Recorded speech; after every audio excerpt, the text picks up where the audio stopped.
जो आपका होगा सी फ्लड प्लेटफॉर्म। सी फ्लड प्लेटफॉर्म है क्या, इसे क्यों लागू किया गया, ये आपके लिए क्यों जरूरी है, इसके बारे में आज हमें समझना है। तो सी फ्लड प्लेटफॉर्म है क्या, तो इसका कॉन्टेक्स्ट या प्रसंग क्या है। 2 जुलाई 2025 को यूनियन जल शक्ति मिनिस्टर CR पाटिल ने इनॉग्रेट किया सी फ्लड।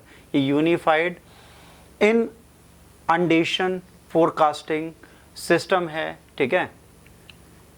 इसके बाद it's provide village level flood forecast up to 40 hours in advance using high performance computing and hydrodynamic modelling. गांव में भी 48 घंटे से पहले आपको बता दिया जाएगा कि यहाँ की बाढ़ की स्थितियाँ क्या चल रही हैं, यहाँ की सिचुएशन क्या है और इसको किस प्रकार से बदला जा सकता है। अब इसके बारे में अगर हम बात करें तो पहला वेब बेस्ड फ्लड फोरकास्टिंग है, वेब आधारित बाढ़ पूर्वानुमान और जलभराव का मानचित्र प्रणाली है। अच्छा, ये कॉन्सेप्ट सबसे पहले कहाँ आया, ये सबसे पहले बेटा जापान में आया। जापान में अर्थक्वेक के लिए क्या करते हैं, जापानीज दिन भर मैप खोल के बैठते हैं जापान का, तो वहाँ रेड करता जाता है कहाँ पे 7 रेक्टर स्केल से ऊपर का अर्थक्वेक आ रहा है, वहाँ रोज अर्थक्वेक आते हैं। तो उसी तरीके से अगर आपको एक सिस्टम मिल जाए जिसको आप खोल के बैठेंगे यहाँ बाढ़ कितनी देर में आ सकती है और 48 घंटे पहले आपको पता चल जाए, तो हम लोग भाग सकते हैं ना, सेफ हो सकते हैं ना, अपनी चीज़ें बचा सकते हैं। तो ये एक अच्छी चीज़ होगी। 2 दिन एडवांस आपको भविष्यवाणी कर देगा, ठीक है। जल भराव मानचित्र और जल स्तर का पूर्वानुमान प्रदान कर देगा कि भाई कहाँ कहाँ हो सकता है। ये अभी कवरेज कहाँ कहाँ देगा, महानदी, गोदावरी और तापी नदी पे कहाँ कहाँ दे रहा है, महानदी, गोदावरी और तापी नदी के रिवर बेसिन में, नदी घाटियों में दे रहा है। इसको डेवलप किसने किया है, CDAC Pune, CWC and NRSC। इसे CDAC पुणे, केंद्रीय जल आयोग एंड NRSC द्वारा तैयार किया गया है। राष्ट्रीय सुपर कंप्यूटिंग मिशन के तहत इसको चलाया गया है। नेशनल सुपर कंप्यूटिंग मिशन में 2D हाइड्रोडायनेमिक मॉडलिंग का प्रयोग करता है। कौन सा करता है, 2D। MCQs आपके जो टेस्ट सीरीज में पढ़े उसमें पढ़ा है, 2D डायनेमिक यूज करता है, 3D करता है, ठीक है, वीडियो करता है, विजुअल करता है, तो ये 2D डायनेमिक का प्रयोग करता है। महानदी घाटी में सिमुलेशन CDAC के सुपर कंप्यूटर का इंफ्रास्ट्रक्चर बनाया गया है। गोदावरी तापरी मॉडल राष्ट्रीय जल विज्ञान परियोजना के तहत NRSC द्वारा देखा जाएगा। इसका महत्व क्या है, समय पर निकासी और आपदा तैयारी को सक्षम बनाता है। जलवायु लचीलापन, डेटा आधारित बाढ़ प्रबंधन को बढ़ावा देता है। राष्ट्रीय आपदा प्रबंधन आपातकालीन प्रतिक्रिया पोर्टल से जोड़ा जाएगा, ठीक है। प्रीलिम्स में आपको क्या क्या पढ़ना है इसमें, सी फ्लड है क्या, सी फ्लड का फुल फॉर्म है, अगर देखा जाए तो कैसे बना, यूनिफाइड है ना, इनंडेशन फोरकास्टिंग सिस्टम है, डेवलप किया है CDAC, CWC, NRC ने अंडर NSME ज्वाइंटली मैती और DST द्वारा। सैटेलाइट वैलिडेशन, ग्राउंड है ना, ट्रूथिंग फॉर एक्यूरेसी ये बताता है। और आने वाले टाइम पर अदर रिवर बेसिन में भी इसको बढ़ा दिया जाएगा। आज के डेट में तो नहीं, पर आने वाले भविष्य में इसे हम बढ़ाते हुए दिखेंगे। अगला है financial fraud risk indicator. Financial fraud risk indicator में हम क्या हैं, किस नंबर पर हैं, इसके बारे में सारी चीज़ें इन्होंने बतानी है। तो 30 जून 2025 को रिजर्व बैंक ऑफ इंडिया ने सारे schedule commercial bank, small financial bank, payment bank, cooperative banks, इन सबको financial fraud risk indicator develop किया। डिपार्टमेंट ऑफ टेलीकम्युनिकेशन ने उसमें डाला। रियल टाइम डिटेक्शन और प्रिवेंशन दिया जाएगा कि साइबर इनेबल फाइनेंशियल फ्रॉड ना हो। जैसे आपने देखा होगा आज के डेट में एयरटेल आ रहा है कि फाइनेंशियल फ्रॉड हमारे साथ नहीं होंगे, क्योंकि हमारा जो AI एल्गोरिथम है वो फ्रॉड कॉल्स को तुरंत पहचान जाएगा। ऐसे ही अब फाइनेंशियल फ्रॉड होता क्या, FRI है क्या, इसके बारे में बात करें। रिस्क बेस्ड क्लासिफिकेशन सिस्टम है मोबाइल नंबर्स का, जोखिम आधार में इन्हें वर्गीकृत किया गया। Flag numbers as medium, high and very high risk, नंबरों के माध्यम से उन्हें मध्य, उच्च और अत्यधिक जोखिम के रूप में चिन्हित किया जाएगा। डॉट डिजिटल इंटेलिजेंस यूनिट है जो दूरसंचार विभाग द्वारा विकसित की गई है, इस कार्य को पूरी तरह चलाएगा। ये लॉन्च किया गया मई 2025 में। कैसे काम करता है, national cyber crime reporting portal under 14C से देखता है, ठीक है।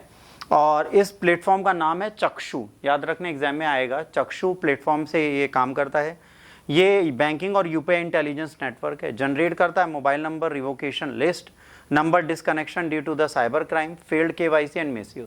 ये उन नंबरों को चेक करता है जो साइबर क्राइम में पहले से फंस चुके हैं, फेक KYC है और मिसयूज हो रहा है उनको। इनेबल करता है real time API based integration with banks for blocking suspicious transactions, ensuring alerts for customers, delaying high risk transaction. तो अगर हाई रिस्क ट्रांजैक्शन होंगे तो उसे डिले कर देगा, करने नहीं देगा। अभी क्या करेगा, हमारे लिए वित्तीय प्रणाली में डिजिटल विश्वास को और मजबूत करेगा, ठीक है। इनेबल करेगा प्रोटेक्टिव फ्रॉड्स प्रिवेंशन को, जो सक्रिय धोखाधड़ी है उसको रोकेगा। सपोर्ट करेगा डिजिटल इंडिया, ठीक है। और साइबर लचीलापन को बढ़ाएगा, प्रमोट करेगा क्या, बहु एजेंसी संयोग, ताकि कई सारी एजेंसीज इसमें जुड़ें। अब इसमें अर्ली अडॉप्टर कौन है? HDFC, ICICI, Paytm, PNB, PhonePe, India post payment and others, जो ऑलरेडी इसमें अपने आप को लिस्ट कर चुके हैं। FRI का मतलब होता है financial fraud risk indicator, DOT ने स्टार्ट किया है। Classifies mobile numbers into 3 risk level, integrate via API with banks fraud and detection system, digital intelligence platform है, ठीक है। Complements mobile numbers revocation rest. इसके बाद आता है रिक्लेम फ्रेमवर्क। रिक्लेम फ्रेमवर्क का मतलब है रीच आउट, इन्विजन, को design, localise, act, integrate and maintain. ये अगर आपसे कभी पूछा जाए तो इस फुल फॉर्म को आपको याद रखना पड़ेगा। तो आइए इसका प्रसंग याद करते हैं। 4 जुलाई को मिनिस्ट्री ऑफ कोल ने लॉन्च किया है reclaim framework to guide inclusive mine closure and community development किया गया है। कोल कंट्रोलर ऑर्गेनाइजेशन द्वारा पार्टनरशिप की गई है हार्थफुलनेस इंस्टीट्यूशन के साथ। रिक्लेम है क्या? लचीलापन, पारिस्थितिकी और सामुदायिक आधारित समावेश खनन बंदी दृष्टिकोण।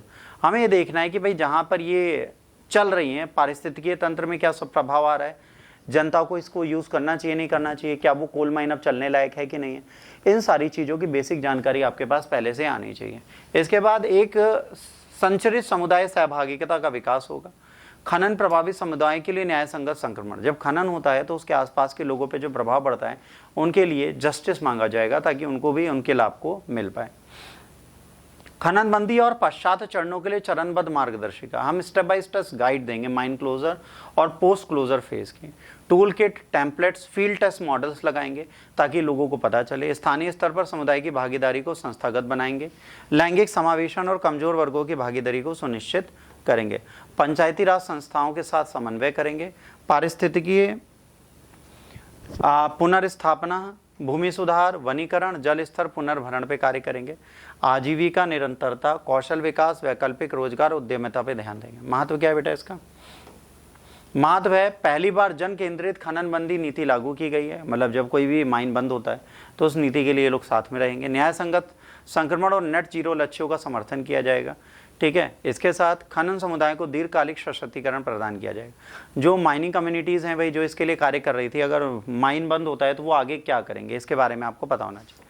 लॉन्च किया गया मिनिस्ट्री ऑफ कोल द्वारा। डेवलप किया गया coal controller organisation and heartfulness institution द्वारा। Focus on inclusive, locally relevant and gender sensitive mine closure. Linked for sustainable development goal 8 decent work and sustainable development goal 13 climate action. ये 3 SDM में आता है। Sustainable development 8वें पे और 13वें में। Will be implemented in the phase manner across India, coal being regions. जो coal bearing reason है उनके लिए इसका प्रयोग किया जाएगा। अब हम बात करेंगे जीनोम की। जीनोम अगला टॉपिक है जो हमें पढ़ना है बेटा। जीनोम की अगर हम बात करें तो जीनोम में इन्होंने क्या नई चीज हुई है? Scientist have successfully sequenced the full genome of a man who lived in ancient Egypt 48 years ago during the old kingdom period. एक 4800 साल पुरानी डेड बॉडी का इन्होंने पूरा जीनोम बना दिया है। This is the oldest complete DNA sample ever recovered from Egypt. आज तक इजिप्ट से जितना भी यूज किया गया उसमें ये सबसे ओल्डेस्ट DNA का सैंपल है। की फाइंडिंग्स क्या है? इंडिविजुअल बरीड इन नोवियरात, है ना, कितने किलोमीटर दूर था? 200 कितने किलोमीटर दूर था बेटा? ये दूर था 265 kilometre of south of Cairo. Buried in the sealed clay pot inside rock cut tomb. मिट्टी के बर्तनों में चट्टानों की कटी कब्र में दफनाया गया था। DNA extracted from tooth using shotgun sequencing. याद रखना कौन सी सिक्वेंसिंग यूज की गई है? शॉटगन सिक्वेंसिंग यूज की गई है। 78 से 80 ancestry from Asian north Africa. यहाँ पे 77 से 80% कहाँ से आए थे? उत्तरी अफ्रीका के थे। 20 से 22% एंसेस्ट्री मेसोपोटामिया या वेस्ट एशिया से आए थे। ये lived between 44 to 64 years, 5 feet tall था, ठीक है। अर्थराइटिस और हार्ड लेबर था। इसमें कठोर श्रम और गठिया की लक्षण पाए गए। साइंटिफिक एंड कल्चरल सिग्निफिकेंस इसका क्या है?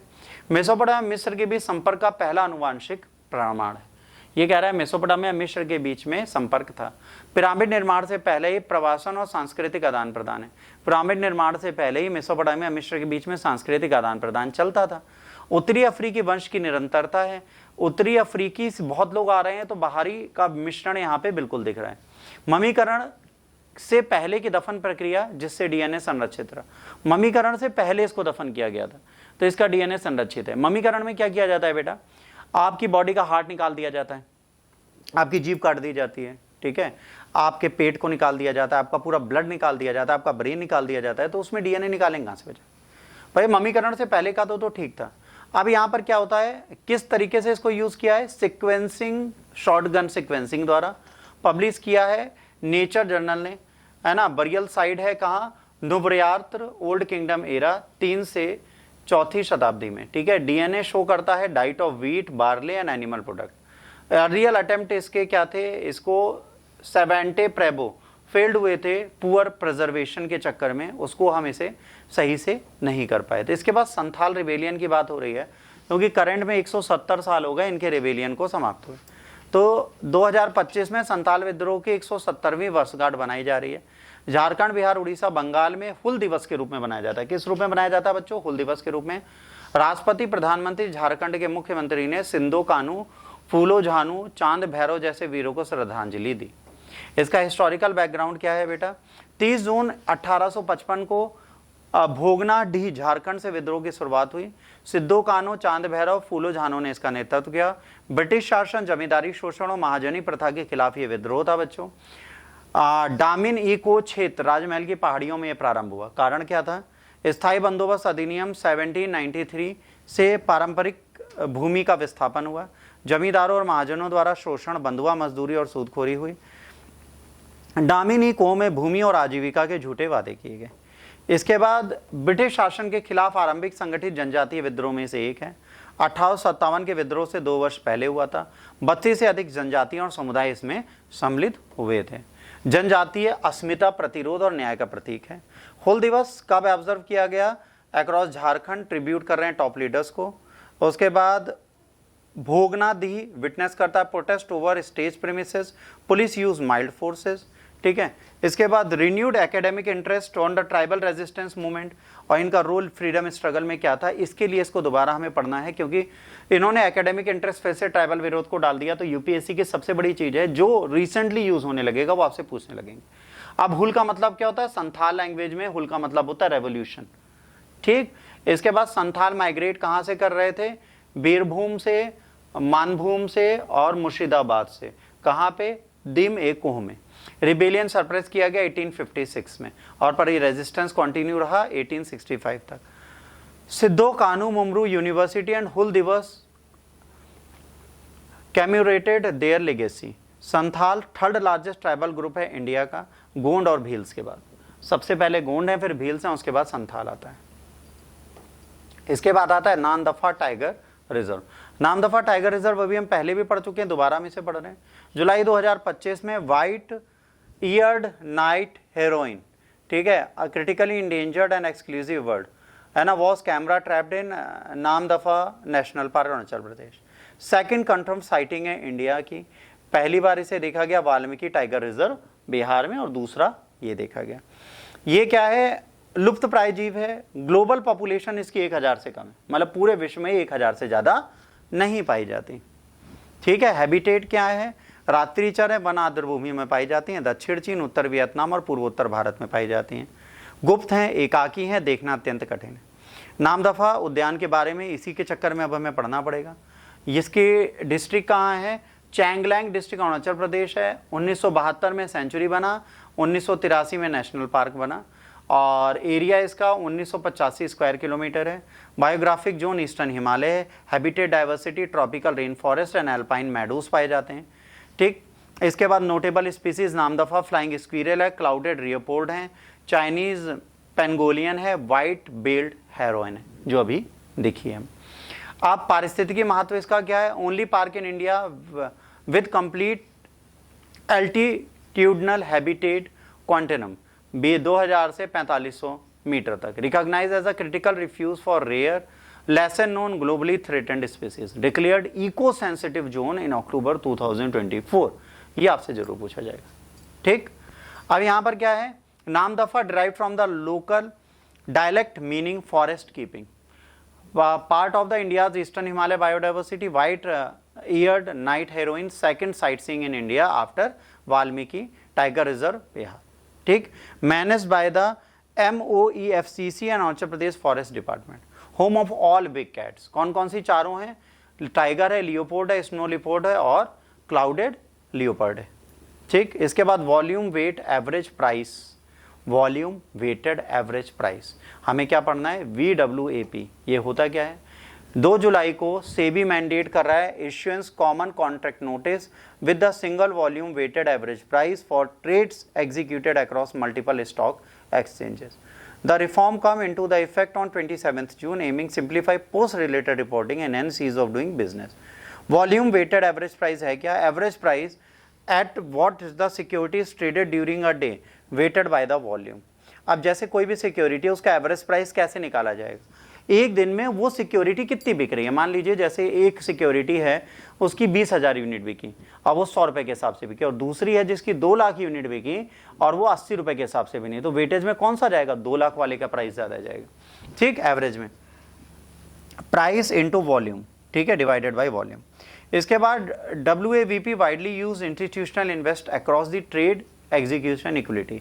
एकीकृत अनुबंध नोट सभी एक्सचेंजों के लिए एक ही दस्तावेज होगा, सभी ट्रेडिंग प्लेटफॉर्म पर एक समान होगा, अलग अलग ट्रेड पुष्टियों की आवश्यकता को समाप्त करेगा, क्लियरिंग कॉर्पोरेशन इंटर ऑपरेटेबिलिटी ढांचे को विकसित करेगा, ट्रेड के बाद रिपोर्टिंग प्रक्रिया को सरल बना देगा, नियामक अनुपालन के बोझ को कम करेगा, लागत दक्षता और पारदर्शिता में बच्चों सुधार करेगा और मानकीकृत दस्तावेजों के माध्यम से निवेशक समुदाय में वृद्धि करेगा। अब यहां पर क्या है? कॉन्ट्रैक्ट नोट, लीगल नोट बनेगा जो इन्वेस्टर्स को और अट्रैक्ट करेगा, reflect average trade price weighted by the volume. उसके बाद कॉमन कॉन्ट्रैक्ट नोट इंट्रोड्यूस किया गया है सेबी द्वारा 27 जून को, रिफॉर्म करता है aligns ease of doing business ताकि मार्केट इसको अडॉप्ट कर पाए। क्या लिखा हुआ है? फैसियोलीला स्मिथी। फैसियोलीला स्मिथी है क्या? इसके बारे में आइए पढ़ते हैं। Indian scientist from ICR national bureau of fish genetic resources Lucknow discovered a new deep sea eel species in Arabian sea of the Kerala coast. ठीक, जिसकी जो कितनी डेप्थ में मिलती है? 260 से 460 मीटर। नेम इसका क्या है? फैसियोलीला स्मिथी in the honour of doctor David G Smith, renowned American. अब ये क्या लिखा है? इक्थियोलॉजिस्ट। ठीक, अब आइए इसके बारे में। फैमिली इसकी क्या है? इसकी फैमिली है नेस्टोमेटिडिया और इसकी बॉडी सिलेंड्रिकल है, रिबन लाइक है, 2 फीट लंबी है, डक बिल शेप्ड है, डिस्टिंक्ट फीचर है, ब्राउन अपर बॉडी है, मिल्की वाइट अंडर साइड है। हैबिटेट कहाँ पर पाया जाता है? Benthic borrows of the soft sentiment, जो आपका समुद्र तट होता है, समुद्र तट का जो उथला पाग होता है उसमें बालू के अंदर घुसा बैठा रहता है। ठीक, बिहेवियर रात्रिचर है, इंद्रिय आधारित नेविगेशन करता है। अब 16 न्यू ईल स्पीसीज डिस्कवर की गई हैं 4 साल के अंदर। Morphological, radiographic and molecular analysis के बाद इसको कंफर्म किया गया, पब्लिश किया गया पीयर रिव्यूड जर्नल जो टेक्सा, जो जून 2025 में आती है। Shows tail regeneration indicating survival adaptation and deep sea ecosystem. अब टेल रीजनरेशन जैसे छिपकली करती है वैसे ये भी अपनी टेल का रीजनरेशन कर सकते हैं। अब पोटेंशियल एप्लीकेशन क्या है? Nutritional profiling underway, food and pharmaceutical में इसका प्रयोग किया जा सकता है। रिच डीप सी बायोडाइवर्सिटी दिखाता है। ठीक है, scope for the blue economy research, और क्या दिखाता है? ब्लू इकोनॉमी की रिसर्च दिखाता है जिसके बारे में इसमें सारी चीजें बताता है। इसके बाद फैसियोलीला स्मिथी डीप सी ईल है, फैमिली इसकी है क्या? नेटास्टोमाटिडिया। उसके बाद फाउंड किया गया अरेबियन सी में, डेप्थ 260 से 400। डॉक्टर डेविड जी स्मिथ के नाम पर इसको रखा गया। एग्जिबिट करती है टेल रीजनरेशन, रेयर ट्रेट है डीप सी फिश, जो गहरे समुद्र की मछलियां हैं उनमें ये बहुत रेयर पाया जाता है। डिस्कवर किया गया by doctor P Kondaswaram and T Ajith Kumar द्वारा। ठीक, इसके बाद हम पढ़ेंगे टर्बियम। ठीक है, टर्बियम क्या है इसके बारे में पढ़ते हैं। Scientist of Indian institution Bengaluru develop low cost paper based sensor that use terbium rare earth material detect liver cancer at early stage। Liver cancer को अर्ली स्टेज में करने के लिए सेंसर यूज करेगा टर्बियम के। Sensor detects enzyme B glucuronidase and the biomarker, जो elevate करता है लीवर में colon, breast and kidney cancers को, as well as jaundice and drug toxicity. अब इससे क्या फायदा होगा? टर्बियम आयन पित्त लवणता आधारित, ठीक है, जल में मैट्रिक्स को मिलाकर देखा जाएगा। 2,3 DNH अणु को ग्लूकोरिया अम्ल से ढका गया है। इसके बाद इससे बी ग्लूक्यूरोनिडीज की उपस्थिति का आवरण टूटता है। वो इंग्लिश ज़्यादा अच्छी होती है हिंदी से। फिर भी 2-3 DHN एंटीना की तरह काम करेगा और यूवी ऊर्जा टर्बियन को देगा। यूवी प्रकाश में चमकीली हरी रोशनी आएगी, जिससे हमें पता चलेगा इसको भविष्य में कैंसर हो सकता है कि नहीं हो सकता। पेपर बेस्ड सेंसर है, पोर्टेबल है, सस्ता है और ईजी है, विजिबल है यूवी लाइट में। Detection limit as low as 185 Ng/ml below level seen in cirrhosis. No need to expensive lab equipment. Read करना यूवी लैम्प में और इमाजेल सॉफ्टवेयर में। पोटेंशियल डिटेक्ट करता है multiple cancer, neonatal jaundice and NSAID toxicity. Use क्या करता है, ये रेयर अर्थ मेटल ट्राइबियन को लॉन्ग लिव्ड एक्साइटेड स्टेट तो रिड्यूस करता है बैकग्राउंड की नॉइस को। ऑफर करता है high sensitive and स्पेसिफिटी of the enzyme detection. Develop after 10 years of the research. Organic chemistry department IISc का है, उसने इसे किया है। टर्बियम क्या है, रेयर अर्थ मेटल है, एटॉमिक नंबर 65 है, सिंबल TB। सेंसर डिटेक्ट करता है बी ग्लूक्रोनाइडिसिस को और लीवर कैंसर बायोमेकर है। डेवलप किया है किसने, प्रोफेसर उदय मैत्रा ने। पब्लिश किया गया केमिस्ट्री एंड एशियन जर्नल में। 2,3 DNA UV absorbing antenna molecule यहाँ पर लगाए गए हैं। ठीक, इसके बाद क्या लिखा है, कौन पढ़ेगा?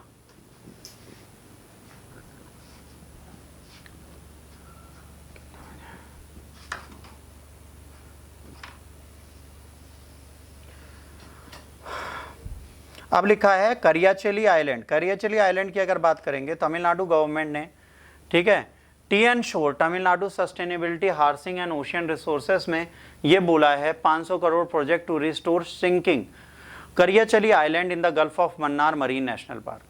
तो इस आइलैंड श्रंक किया गया, 85% आज तक डूब चुका है, डिसअपेयर हो जाएगा अगर इंटरवेंशन नहीं किया गया 2036 तक। भारत का ऐसा आइलैंड है जो डूब रहा है। लोकेशन इसकी कहाँ है, located 20 kilometre north east from the Tuticorin. Tuticorin आपने सुना होगा, हम लोगों ने बहुत बार इतिहास में भी इस शब्द को पढ़ा है।